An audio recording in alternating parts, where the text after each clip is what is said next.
My people reka gwikaze nkubwire ngo komeza ugira amahoro y'Imana ndetse n'imigisha bikomeze kukubaho je nitwa Samu ukomeze kunyumva ndetse abanyumva baherereye mu Rwanda amajyepfo amajyaruguru iburasirazuba ndetse n'iburengera bwaryo ndetse hagati mu wa Kigali mbahaye ikaze kugira ngo tuze kubana mu kiganiro cyacu cy'uyu munsi aho tuze kugenda twakira abantu bari mu majyepfo ndetse twabakiriye tuze kwakira abantu bari mu bihugu byacu bidukikije ndavuga abarundi abakongomani Uganda Kenya Tanzania ndetse n'ibindi bihugu ndavuga abari muri nara ya diaspora mu ntara ya gatandatu namwe tubaye ikaze kugira ngo tuze kubana mu kiganiro cyacu cy'uyu munsi nge nitwa Samu unyita uko ushaka ndi umuhungu w'abanyarwanda ndi umuhungu w'inshuti y'abato n'abakuru nkundwa na buri wese kandi utanahunze waba ufite indwara washaka umuganga ukuvura kuko biba bitoroshye turaza kugera tugaruka ku nkuru zacu ariko reka munyemere tuze kwakira abari mu ntara ya gatandatu diaspora ndavuga Canada Australia ndetse Zimbabwe n'ibindi bihugu byose bigiye bitandukanye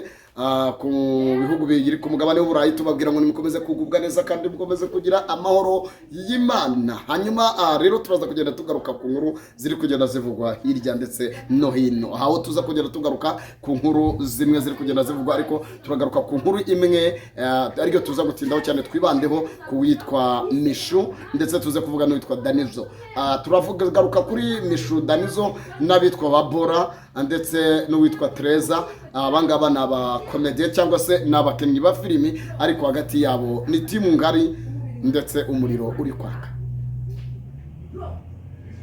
uribaza ngo byagenze gute aho bivugwa yuko uwitwa Mishu ashobora kuba afitanye ikibazo na Danizo kubera ko ari ku mwaka umupuri bigaragara yuko uyu mupuri wamaze kurikora ndetse nibaze ngo ese Danizo bari kumwandagaza cyangwa se koko yatse umupuri aho tuzashikura ikiganiro tugashaka Mishu tukamubaza tukamaza ngo koko umupuri barawukwatse cyangwa ni wawukwatse warawutanze ni wawutanze aho rero byaturutse ku kiganiro ariko na makuru atandukanye aho byaje gutangira ngo naho Danizo yaje kwitereka biza kuvuga ko bashinze groupe ishobora kuba ishaka kumutera kudeta ari nka ya nama yabaye mu ijuru ubwo Satani yaturukaga mu ijuru akanagwa mu isi biza kurangira iki kiganiro Rukundo Himpa yaje gukora na Mishu cyateje ubwega ndetse yabonera kwa kundi bavuga ngo no gukubita ibuye mu gihuru inyoni zikavumbuka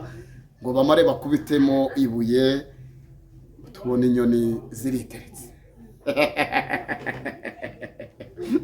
abavuga ngo inyoni ntabwo tuzi yariyo ahubwo uvuze mbere agasembuka niwe dutatumenya uko byari bimeze biraro mujye mureka tubasesengure tunabavugeho nimwe mu mwizanye uye mureka tubasesengure tubaho kuri ntawe tuzanjira mu buzima bwe bwite tuzavuga ibyo mwavuze nuza n'ibintu ujye reka tubivuge kuko nyamukuru muba mwabizanye ujye mwereka tubivuge iki kiganiro Mishu yigeze akora iki kiganiro amaze kugikora aravuga ngo ndamutse ntago nshobora kubona naribwa n'imbwa iki kiganiro Danizo bakibone aravuga ati burya birashoboka ko uwo yakoreye ari nge ndavuga ko ari nge yiswe imbwa Danizo nawe arikora abariteretse turamubona aravuga ati uraciriritse uri tuwareti urya umuceri wa kigora nta kintu ufite mwandi magambo aravuga ati no kuri senti iyo twazaga gushutinga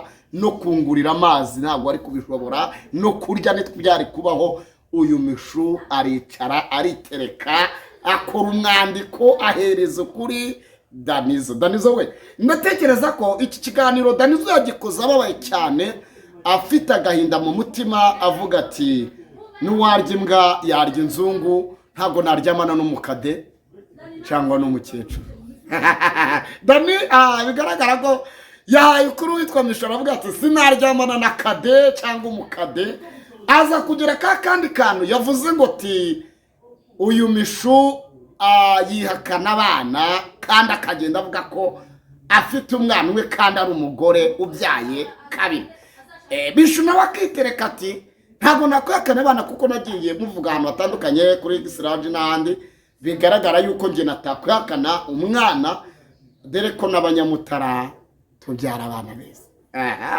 bigaragare ko umuriro wamaze kwaka bigaragara yuko uyu Mishu avuga ati nanjye ndababaye reka nze nikore nitereke Danizo muhukuri muhe nyina ibyo yigize, ariko ibintu byo kugira ngo amenyere ntago mbyemera.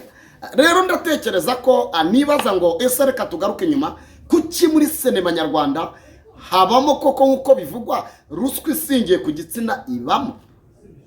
Abantu benshi batekereza icyo aho, ndetse twaganira bamwe mu bagiye bajya kwagitinga mu bantu batandukanye, abakobwa bararira ay'uruhinja, barahogora ati nuko tutabasha kubona aho twicara ngo twitereke tubivuge, ariko imipuri yacu yaracuranzwe iyindi irabangamwa, barayibangamira. Ubu tuvugana nk'abantu mwe dufite ikibazo, turakomerewe, mudusengere.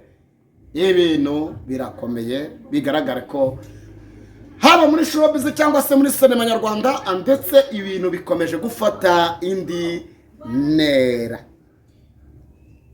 Bimaze gufata indi ntera aho nyine bigaragara yuko uyu Danizo ndetse uyu Mishu yariteretse akora ikiganiro kimwe, ndetse abantu mutaza gutinda kubona gisohoka, aravuga ati wansabye kangahe ko ntabwo umupuri muhu nkabyanga nkagubwiranye ndi umubyeyi wiyubashye, ndakuze, sinatinyuka kwambara ubusa imbere yawe Danizo, wowe ungana gutyo. Yongeraho n'akandi kantu kavuga ngo uri mugufi.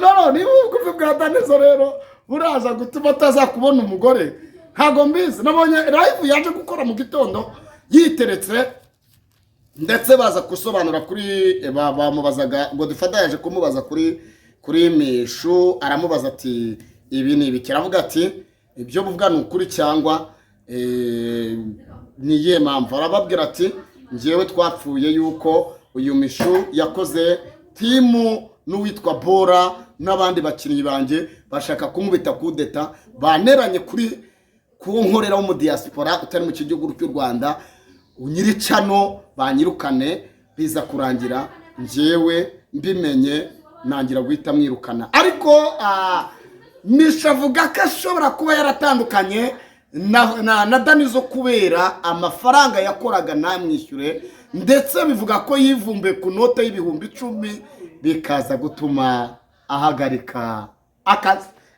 None uyu Mishu byaje kurangira, ndetse bamubwiye ngo zamuka tuguhukuri, ariko araruca ararumira, yegomira mu bishanga kwa Godfather, aragira ati sinazamuka.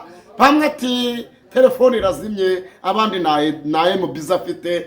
Ibintu birabacanga ibintu birabacanga, ariko burya ntekereza ko Mishu yagize yarako cyangwa yagize ubwenge. Iyo azamuka hari abakobwa numvaga bari basaze, ati nazamuka uwo mukecuru w'ibyuma, nazamuke tumuhukuri, nazamuke tumwerekane, nazamuke tumuhibye.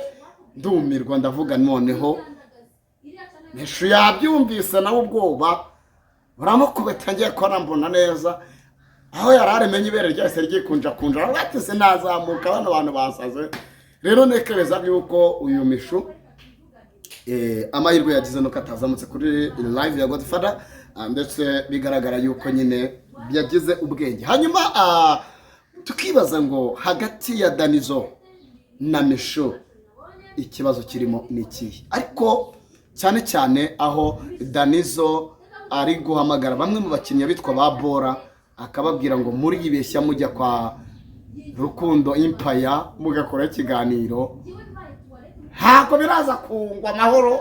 Ashobora kuba afite n'ubwo bavuga ati byanjye byatarwa hanze, ndetse dore ko harimo n'abataravuga. Ejo bundi tuzashiduka tubonye hari n'abandi bazitereka. Twabonye Danizo avuga ati Mishu uraciriritse, hakavuze ba Tereza bafite brand nini bajyaho, hakavuga n'abandi nura mugore ukuze bakorana, nawe akaba ari ugenda akavuga atari ko wowe Mishu ntacyo kwiriye kuvuga ngo witereke uvuge.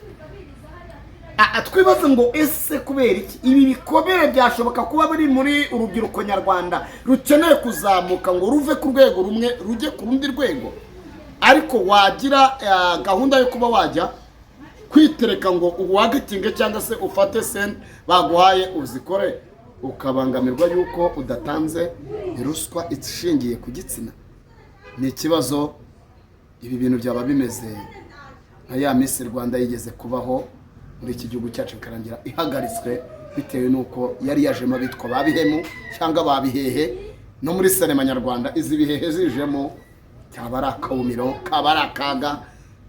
Yemwe mube maso, mucungire kure, inzego z'umutekano zaba zifite akazi katoroshye cyangwa muri gutanga akazi mu bundi buryo.